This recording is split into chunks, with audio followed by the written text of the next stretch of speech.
Sebenarnya udah nggak mikir menang atau enggaknya, cuman tetap rasakan kita ikut kompetisi ya Mas. Kalau ya tidak menutup kemungkinan ya tetap ada rasa ingin dapat lah ya. Cuman kita terjun ke masyarakat langsung. Jadi menurut aku itu paling menariknya. Jadi kan orang mikirnya paling di hotel, paling pikirnya juga di hotel gitu sih sambil makan-makan gitu sih. Tidak. Jadi kita beneran langsung tidur di rumah warga, Mas. Cuman kalau menurut aku di sini Duta Wisata itu adalah intinya menjembatani apa yang dibutuhkan oleh masyarakat ke pemerintah yang ada. Sebenarnya menurut dari saya pribadi itu kan tergantung dengan adanya keseimbangan antara kita bisa menjaga ekosistem atau tidak. Jadi ketika kita bisa menjaga ekosistem dengan seimbang, ketika kita bisa kita ada yang apa yang ada di alam itu bisa kita ambil, tapi harus kita kembalikan lagi. Betul. Harus kita kalau bisa ditambahkan.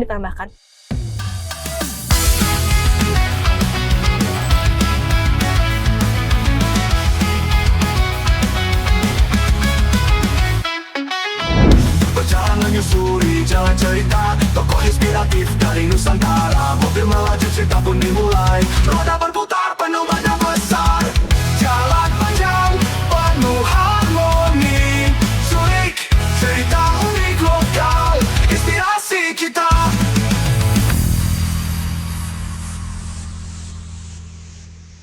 Halo Sobat Culik semuanya, masih dengan saya Om Yosia dan ini tahun 2026. Nah, saya mengucapkan selamat tahun baru buat Sobat Culik semuanya. Kiranya di tahun 2026 ini semuanya tambah sukses gitu. Nah, oke, kita langsung aja. Jadi di tahun 2026 ini kita akan ngobrol dengan seorang yang luar biasa banget. Kita akan ngobrol banyak terkait dengan wisata di Wonogiri. Nah, siapakah beliau? Beliau adalah Duta Wisata dari Wonogiri. Nah, namanya siapa, rumahnya di mana, nomor teleponnya berapa, nanti biar disampaikan sendiri oleh kakaknya sendiri. Oleh Kak, selamat datang di Culik, Kak. Selamat datang, halo. Nah, mungkin bisa merkenalkan diri pada Sobat Culik semuanya, namanya siapa, kemudian sekarang sebagai apa, dan kegiatannya apa saja gitu. Monggo silakan, Kak. Perkenalan dulu ya, Mas. Iya, perkenalan dulu. Kalau tak kenal maka tak sayang kan? Iya, betul. Oke, halo Sobat Culik semuanya dimanapun kalian berada. Kenalin, aku Amalia Putri Adini Sahna, biasa dipanggil Amalia. Aku berasal dari Kabupaten Wonogiri, tepatnya dari Wonogiri Kota, dari Wonokarto. Dan saat ini alhamdulillah diamanahkan menjadi Mbak Duta Wisata Wonogiri tahun 2025. Dan untuk kesibukan ya Mas, kesibukanku saat ini alhamdulillah sedang melanjutkan studi di program studi Magister Rancang Kota Universitas Gadjah Mada. Oke, nah itu sedikit perkenalan ya buat Sobat Culik semuanya. Kalau mau tanya-tanya nomor handphone atau rumahnya di mana, Wonokartonya mana, Kak? Rahasianya boleh disampaikan nih? Boleh nih. Oh, boleh. Belakang Ella Skincare. Belakang Ella Skincare. Ada toko gitu ya? Rina Collection, nah itu. Nah, di toko itu. Jadi Sobat Culik yang mau beli-beli, jualan apa aja Kak di sana, Kak? Itu jualan fashion sih, Mas. Fashion ya? Dari anak-anak sampai orang tua ada semua. Oh, gitu. Oke. Nah, itu sekelas info ya. Promosi nih ya. Oke, sekarang kita ngomong soal Mbak Duta Wisata ya sebutannya ya. Iya. Nah, awal mulanya kenapa Kak bisa masuk ke atau bisa ikut atau bisa join di Mbak Duta Wisata itu, Kak? Oke, jadi Mbak Duta Wisata itu kan adalah salah satu ajang pageant ya Mas, atau ajang kecantikan juga termasuk. Sebenarnya saya itu dari kecil memang sudah diarahkan untuk masuk ke dunia pageant sama orang tua. Saya tuh ikut fashion show dari umur 3 tahun. Jadi memang sudah diajarin awalnya gitu ya? tuh dari dipaksa. Dipaksa disuruh kamu harus berani tampil gitu. Jadi maksudnya dalam konotasi disuruh berani tampil dengan ikut modeling gitu kan. Gitu. Jadi dari balita umur 3 tahun udah ikut, terus belajar sampai SMA. Terus sambil disekolahkan modeling juga di Solo. Jadi memang pada saat itu sering sih ikut fashion show gitu-gitu. Dan modeling itu kan nggak cuman apa sih Mas, kayak catwalk, bukan cuman kayak kita latihan jalan, tapi juga latihan kayak public speaking, gitu juga diajari. Jadi mungkin awal mulanya dari situ, dan juga ditambah latar belakang saya kan dari jurusan arsitektur yang memang ada ranah kepariwisata. Jadi di situ mulai muncul nih, pengen ikut Duta Wisata karena agak ada nyambungnya kan relasinya. Gitu. Jadi mungkin karena itu sih. Nah, waktu berarti tahun 2025 ya masuk Duta Wisata ya. 2025. Di 2025 itu sendiri pesertanya ada berapa Kak waktu yang Kakak join itu? Itu cukup banyak sih Mas. Itu pokoknya MPP hampir penuh sih. Saya lupa berapanya. Cuman kepilih dari beberapa finalis cowok sama cewek itu dipilih 10 cewek, 10 cowok untuk ikut karantina grand final gitu. Oh gitu. Itu ada batasan umurnya nggak sih? Kalau saya mau ikut ini kira-kira bisa nggak ya? Kebetulan Namanya Om Duta Wisata itu. Om Duis ya. Kebetulan ada itu maksimal 24 tahun. Oh, nah, aduh, jadi sebenarnya gagal ini fun saya. fact sih, Pak. Sebenarnya fun fact karena ini kan umur saya juga udah 24 tahun ini. Jadi kenapa kok saya ikut tahun 2025? Karena kalau ikut tahun ini saya pasti udah nggak bisa, dan tahun kemarin itu adalah tahun terakhir saya bisa ikut DUIS, karena sebenarnya udah ingin ikut DUIS tuh dari SMP. Oh. SMP, SMA tuh pengen. Nah, ada beberapa waktu memang kan saya dulu SMA 1. Itu dulu kan ada tuh Mas kayak perwakilan SMA ikut DUIS gitu. Cuma waktu itu emang lagi fokus UN dan fokus mau masuk PTN, jadi memang prioritasnya saya ubah dulu, jadi untuk fokus masuk PTN. Terus bis itu kan COVID. Ya rezekinya alhamdulillah di tahun kemarin. Oh gitu.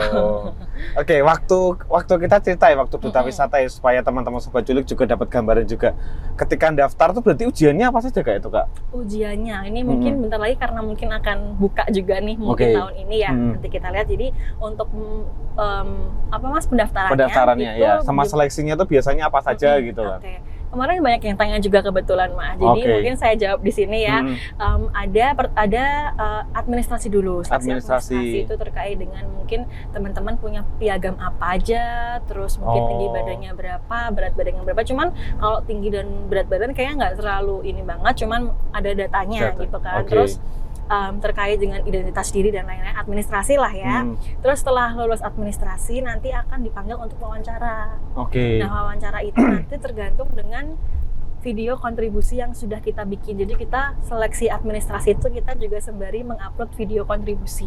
Oh, video kontribusi terkait dengan wisata di Wonogiri gitu? Terkait kontribusi apa yang akan kamu lakukan untuk pariwisata di Wonogiri. Oh, gitu. Jadi bukan tentang wisatanya, tapi kamu mau ngapain gitu ya, oke. Nah kalau dulu videonya Kakak bikin apa dulu? Dulu aku bikin pengembangan desa wisata master plan, Mas. Jadi karena memang aku ranahnya di rancang kota dan pariwisata, jadi aku apa yang sudah aku lakukan sebelumnya, aku coba untuk ini loh, aku udah pernah gini, jadi setelah itu aku kembangkan kira-kira dari program yang pernah aku lakukan, aku bisa apakan lagi ya gitu. Jadi pengembangan yang sudah pernah aku lakukan. Desa wisata ya? Iya. Oke, siap. Terus setelah itu nggak lanjut, nanti kita bahas dalam di desa wisata nggak apa-apa ya? Boleh.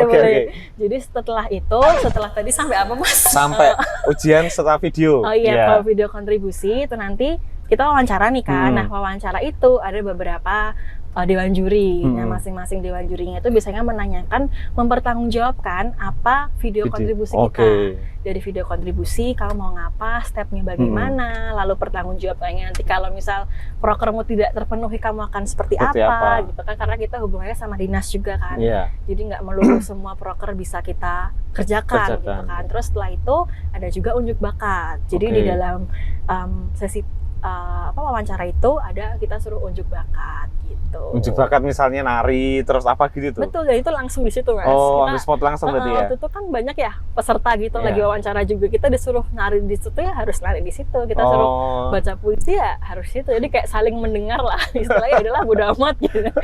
Oke. Kayak gitu. Terus nanti kan dari wawancara terpilihlah itu 10 pasangan. Jadi 20 orang untuk ikut karantina, nantinya akan grand final. Oh gitu. Lah Kakak dulu pasangannya dengan siapa Kak dulu Kak? Kebetulan pasangan saya dari awal adalah pasangan yang terpilih Mas Duta Wisata juga, Mas Satria. Jadi biasanya kan nggak melulu satu pasangan kepilih jadi Mas Mbak kan Mas. Bisa jadi yang satu cewek di nomor berapa gitu. Nah kebetulan nggak tahu tahun ini tuh ngepasin banget itu yang juara 1 itu kita nomornya sama, jadi nomor 4 sama nomor 4 yang Mas Satria. Jadi memang since day one aku sama Masnya dan sama-sama arsitek juga.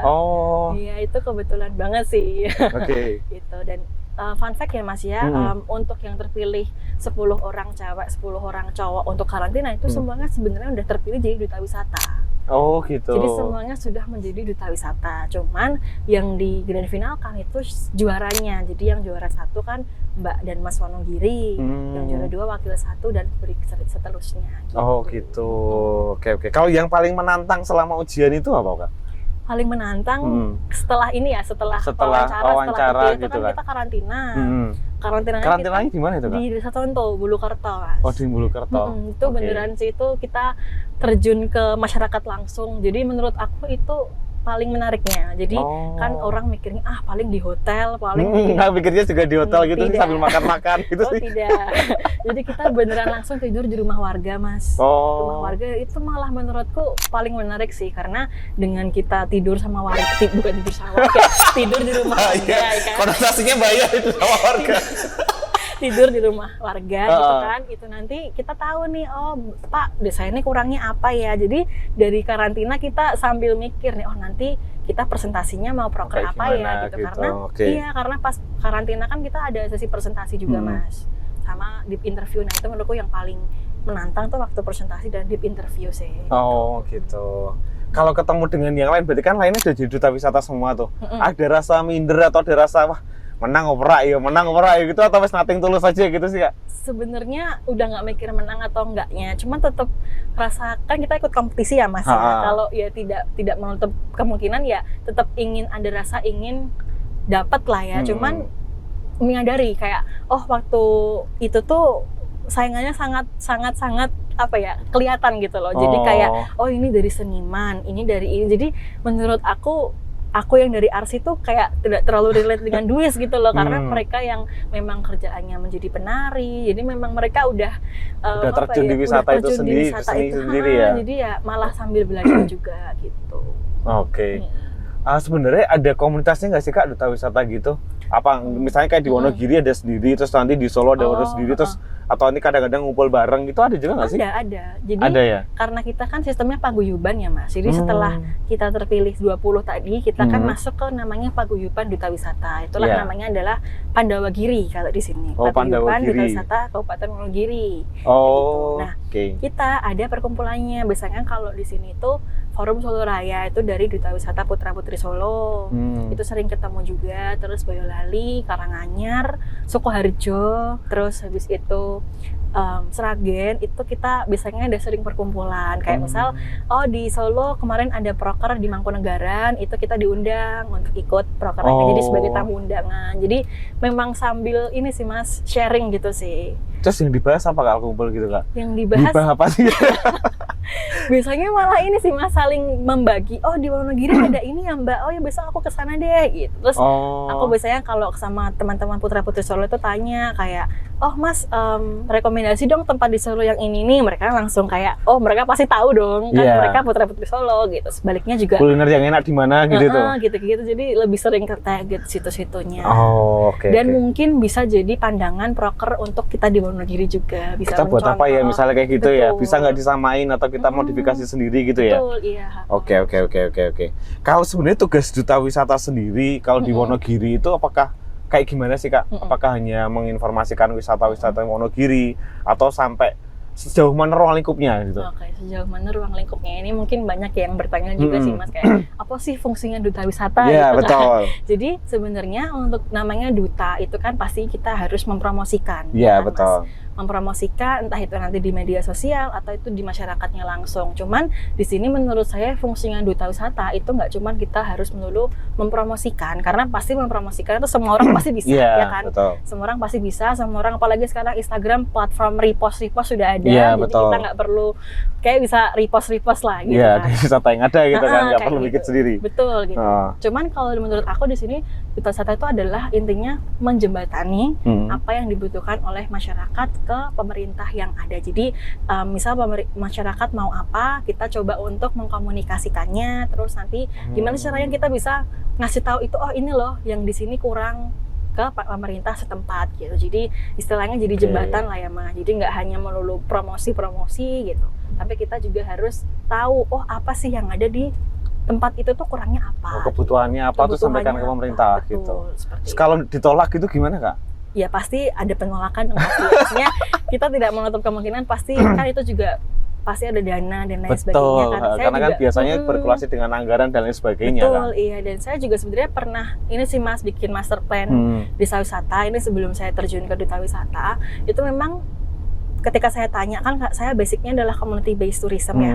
Berdasarkan komunitas itu saya kumpulkan beberapa komunitas, maunya apa, kalian inginnya seperti apa. Cuman kadang per masing-masing komunitas itu kan pengennya beda-beda. Dan itulah caranya kita gimana sih bisa menyatukan itu semua jadi apa ya istilahnya penyelesaian yang simpel untuk bisa jadikan pengembangan gitu. Oke, contohnya nggak? Contoh sederhananya mungkin Sobat Culik ada bingung apa ya contohnya gitu. Iya, jadi ketika kemarin waktu saya masih S1 itu kan saya ada project master plan desa wisata contoh yang jadi di tempat saya karantina kebetulan. Jadi saya istilahnya kemarin karantina itu kembali ke tempat saya mengabdi dulu, iya gitu. Terus di situ saya coba untuk FGD, jadi forum group discussion. Saya ada dari komunitas pemerintah senempatnya, kepala desa dan lain-lain, juga dari Pok Darwis, kelompok sadar wisata, lalu juga ada dari keamanan setempat kayak bapak mas kalau yang ini Kamtipnas itu kan? Iya, pokoknya kayak yang menjaga keamanan lah ya. Itu mereka masing-masing punya ide gitu kan. Masing-masing punya ide. Saya list dulu nih, idenya seperti ini. Lalu setelah ditengahkan, ternyata maunya tuh yang seperti ini aja loh, sebenarnya tuh dengan ini aja sebenarnya sudah cukup gitu. Jadi kan pasti wajar kan mas, warga pengennya gini tapi atasan nggak mau mbak kayak gini gitu. Jadi ya udah dengan seperti itu coba mencari jalan tengahnya aja gitu. Seperti itu. Berarti banyak juga ketika misalnya ngajukan, di ini ada yang diterima, ini enggak, diterima enggak gitu, baik gitu ya berarti ya. Iya. Oke. Kalau untuk ketika sudah menjadi duta wisata ya di Wonogiri sendiri, ada yang berubah nggak sih Kak? Misalnya pandangan teman-teman terus, duta wisata sok-sokan banget misalnya kayak gitu loh. Ada pandangan kayak gitu sih dari teman-teman atau emang alah biasa baik gitu? Kalau dari Kakak sendiri gimana? Karena biasanya duta wisata itu kan berarti termasuk public figure ya, karena kan diminta juga selain juga edukasi, menginfluence orang juga sambil mempromosikan wisata juga. Sehingga ada perasaan-perasaan kayak gitu nggak sih, atau sudut pandang orang lain kayak gitu? Kalau sudut pandang orang lain aku kurang tahu juga ya mas, tapi sejauh yang aku rasakan saat ini alhamdulillah teman-temanku masih memandang aku sebagai Amalia yang seperti dulu. Gitu. Sama gitu ya. Cuma perbedaannya adalah di akunnya, kayak semakin agak takut untuk karena kan media sosialku kan pasti juga semenjak ikut menjadi Duwis kan kayak ada peningkatan lah ya pastinya mas. Jadi itu pastinya membuat aku pressure tuh pasti ada. Pressure pasti ada, karena pressure bukan dalam hal aku terbebani, itu bukan, tapi lebih ke berhati-hati dalam biar orang nih dapat manfaat loh dari storyku gitu. Jadi nggak cuma mereka tuh lihat, jadi mikir gimana ya caranya bisa menginfluence banyak orang tanpa harus kayak terlihat sok-sokan gitu Kak. Jadi ya itu tetap jadi diri sendiri. Jadi lebih ke takut gitu sih. Jadi kalau bikin harus lebih hati-hati gitu ya. Saya punya akun fake kan.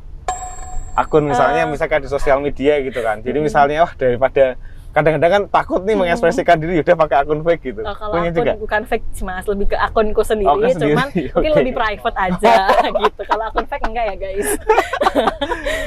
Karena kan emang betul ya, karena kan biasanya kadang-kadang kita dituntut untuk benar-benar harus hati-hati dalam bersosial media misalnya, karena kebawaan duta wisatanya nih kalau kita main-main gitu kan. Betul banget, karena ya pastinya namanya influencer, tugasnya kan menginfluence orang, menginfluence pasti kan harus yang positif kan. Jadi kalau kita membawa hal-hal atau istilahnya nyindir-nyindir orang atau apa gitu kan pasti dah itu beda lah. Tahu nyindir pemerintah nggak boleh berarti ya? Itu tergantung. Ini jalannya kok rusak gitu. Itu kan malah itu sebenarnya adalah tugas kita untuk menyuarakan. Jadi nggak apa-apa ya sebenarnya? Ya maksudnya itu agar terdengar, jadi ya it's okay. Jadi misal, ada orang nih DM, Mbak Amal, ini kayaknya toilet di daerah ini kurang terawat deh, tolong dong sampaikan gitu. Nanti biasanya saya tag tuh itunya ke dinasnya akun terkait. Atau kalau nggak akun pengelola setempat, atau kalau nggak saya DM akun pengelola setempat gitu. Jadi biar tersampaikan langsung gitu mas. Oke, paham. Nah, menurut Kak Amel sendiri, kalau di Wonogiri itu kan banyak banget ya tempat wisata ya. Tapi tempat wisata yang memang sebenarnya bisa dikembangkan banget nih, cuman butuh modal besar atau butuh infrastruktur yang lain tuh, kalau menurut Kak Amel di mana? Menurut aku ini salah satu tempat wisata yang aku angkat di skripsi aku sebenarnya mas. Itu ada di Desa Pucung, Kismantoro ya. Desa wisata Pucung. Jadi kan sebenarnya Wonogiri itu menurut aku dia pondasi wisatanya tuh sebenarnya berasal dari desa wisatanya. Kita tahu Gajah Mungkur apa, cuman sebenarnya desa wisata yang bisa kita viral karena sebenarnya lebih di desa wisata. Kita pengen desa wisata contoh itu memang sudah well developed sekali. Desa wisata contoh ya, yang Kakak bikin market apa? Master plan-nya ya. Itu salah satu desa wisata terindah se-Jawa Tengah dan kita harus bangga dengan itu. Lalu yang kedua ini adalah Desa Wisata Pucung di Kismantoro. Itu uniknya apa mas? Coba, dia tuh uniknya dia punya tempat untuk apa namanya membatik, dan itu tuh dari disabilitas. Oh. Jadi namanya kalau jenengan pernah dengar itu batik ciprat. Batik ciprat. Jadi yang mengelola dari pengelola desa setempat itu mereka memberdayakan disabilitas, karena di situ disabilitasnya cukup tinggi, sekitar di satu ada 68 disabilitas, itu cukup banyak kan. Oke. Diberdayakan, mereka memproduksi batik ciprat di situ. Lalu dari situ produksinya juga sudah sampai mancanegara, pokoknya sudah. Dikirim sampai ke luar juga ya? Iya, di situ menurut aku itu salah satu poin plus juga sih. Itu salah satu. Cuman mungkin dari segi infrastruktur dan tempat untuk membatik masih kurang memadai ya Mas. Jadi mungkin suatu saat nanti, karena kemarin saya juga skripsinya bikin itu, saya coba untuk kembangkan kira-kira bangunan seperti apa yang cocok dikembangkan di situ. Lalu juga bukan cuman destinasi batik, tapi juga ada destinasi kayak pembuatan sabun mandi, sabun cair, lalu juga ada tempat wisata yang namanya Belingir Arit itu. Belingir Arit. Belingir Arit nah, ya. Itu kayak istilahnya kayak di Cumbri gitulah Mas. Cumbri itu yang di Purwantoro itu kayak bukit lah, jadi view-nya bagus banget. Cuma memang dari ke situ kita harus coba bikin paket wisatanya yang lebih bagus lagi biar orang lebih menarik ke situ. Oke, kita ngobrol banyak sekarang soal desa wisata. Kalau di Wonogiri sendiri sebenarnya desa wisata ada apa aja sih Kak? Apanya tuh? Kalau desa wisata di Wonogiri itu ada ada banyak sih Mas. Contoh ya? Desa wisata contoh. Lalu ada desa wisata Pucung gitu, terus juga sudah launching seperti yang desa wisatanya, desa wisata Pucung di Kismantaro, lalu Sendang juga, lalu juga desa wisata Johok yang kemarin saya bikin kolaborasi dengan desa setempat itu bikin penghijauan Mas. Jadi kita nanam pohon beringin sebanyak 300 bibit pohon beringin, ya karena kan kita kemarin lagi ini ya, maksudnya dengan kondisi alam yang seperti ini kita harus menginiin penghijauan gitu di situ di desa Johor juga. Jadi lumayan cukup banyak sih Mas, cuman mungkin ada yang belum launching gitu. Gitu. Sebenarnya banyak yang digarap tapi ada yang masih proses gitu ya. Itu tergantung sama komunitas warga setempat. Ada kesadaran untuk tahu potensi wisatanya seperti apa gitu. Ngomong-ngomong soal penghijauan Kak, kemarin kan sempat juga terjadi ya beberapa waktu yang lalu itu ada bencana alam besar di Aceh dan Sumatera. Itu kan salah satunya ketika penghijauan atau alam sendiri itu terlalu dieksploitasi gitu kan. Kalau menurut Kakak sendiri sebagai duta wisata nih, misalnya Kakak ada di sana gitu, tindakan yang Kakak lakukan apa? Terkait dengan deforestation itu Jadi memang kita akhir-akhir tahun kemarin kita sempat dihebohkan dengan adanya eksploitasi hutan. Nah, sebenarnya menurut dari saya pribadi itu kan tergantung dengan adanya keseimbangan antara kita bisa menjaga ekosistem atau tidak. Jadi ketika kita bisa menjaga ekosistem dengan seimbang, ketika kita bisa kita ada yang apa yang ada di alam itu bisa kita ambil, tapi harus kita kembalikan lagi. Harus kita kalau bisa ditambahkan tapi dengan bijak. Jadi kemarin juga sempat ya dibahas terkait pengunduran hutan dan lain-lain itu sebenarnya kita harus lakukan secara bijak, harus dengan seimbang gitu. Ini mungkin saya hubungan juga dengan arsitektur, mungkin saya juga belajar terkait green building Mas kalau di arsitektur itu.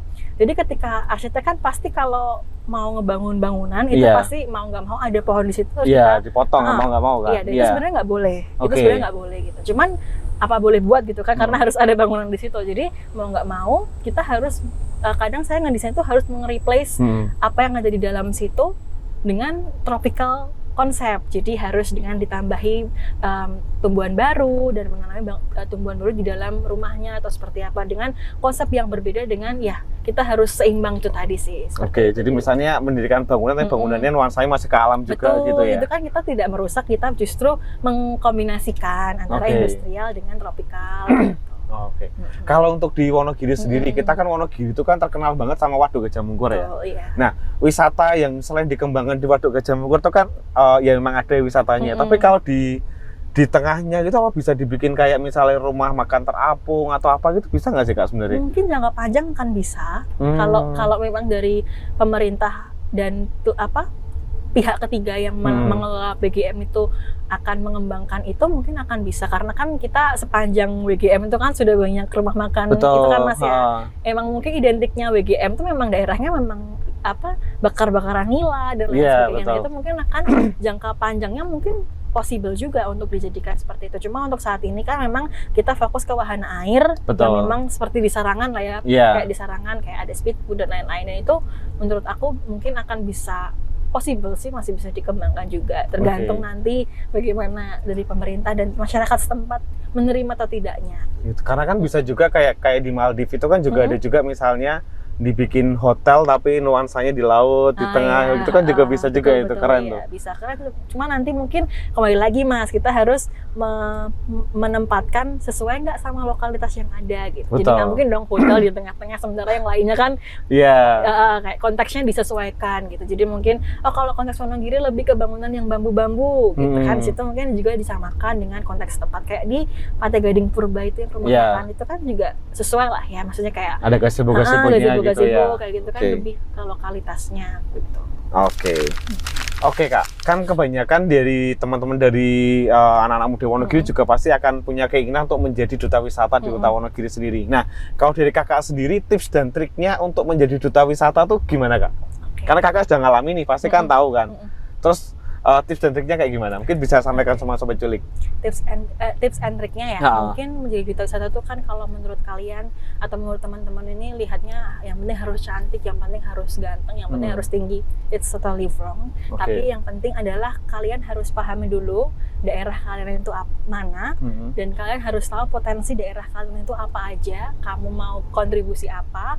Karena menurut aku yang penting jadi duta wisata itu bukan karena cantik atau apanya, tapi lebih ke inner beauty, 3B, bahkan sekarang udah 4B Mas, brand, beauty, behavior, brave, kita harus berani juga gitu. Jadi harus ngantongin itu dan kamu harus tahu mau berkontribusi apa dan tahu apa yang ada di daerah kita gitu. Karena kalau bukan kita, siapa lagi yang harus berkontribusi? Betul gitu ya. Pesan-pesan buat Kak Amel sebagai duta wisata buat anak muda yang di Wonogiri apa? Terutama juga buat desa wisata yang lain, mungkin ada pesan dan pesannya apa? Monggo silakan. Terima kasih Mas. Jadi mungkin untuk pesan dan pesan aja lah ya. Kalau pesan itu mungkin kalau dari aku sendiri, kita boleh belajar sejauh mana, kita boleh belajar sampai negeri orang, kita boleh belajar dan ngapain aja kita nikmati lah ya masa muda kita. Cuman kita harus kembali lagi ke tempat daerah kita untuk berkontribusi, untuk mengenali dan mengenalkan daerah kita ke daerah lain, karena kalau bukan kita siapa lagi. Dan mungkin ini salah satu kutipan yang aku suka Mas. Jadi sebelum kita harus menerangi lampu kota, kita harus menerangi lilin-lilin kecil yang ada di desa. Jadi kita harus memulai dari desa. Itulah sebabnya aku dan teman-teman duta wisata kita concern untuk mengembangkan desa wisata, karena menurutku desa wisata di Wonogiri adalah salah satu pondasi pariwisata di Kabupaten Wonogiri yang perlu kita kembangkan. Siap. Nah itu ya, jadi buat anak-anak muda yang dimanapun berada, karena orang Wonogiri kan suka merantau ya Kak ya. Betul sekali. Jadi dimanapun ketika sudah merantau, jangan lupa kembali ke Wonogiri untuk bangun Wonogiri juga. Dan jangan gengsi sih Mas. Jangan gengsi. Kamu orang mana? Orang Wonogiri jauh. Biasanya orang Solonya mana? Wonogiri. Ke selatan dikit. Harus langsung ngomong aja orang Wonogiri, karena kan sekarang Wonogiri juga sudah terkenal juga dengan bakso dan mie ayamnya kan? Iya, malah teman-temanku pada ingin ke Wonogiri semua Mas, pengen nyobain mie ayam bakso Wonogiri. Kak, ini Kak ada merchandise dari Culik, ini ada jersey spesial Culik. Nah ini Kak, ini bisa dipakai juga. Terima kasih Regar Sport ya. Iya, betul. Thank you so much.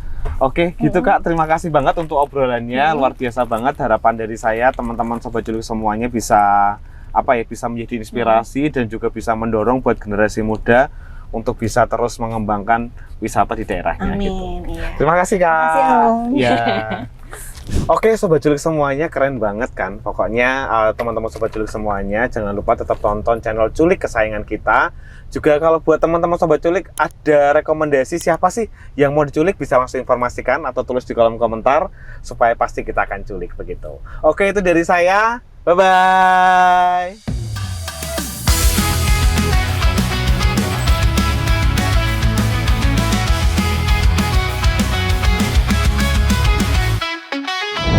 Berjalan menyusuri jalan cerita, tokoh inspiratif dari Nusantara. Mobil melaju, cerita pun dimulai, roda berputar penuh badan besar.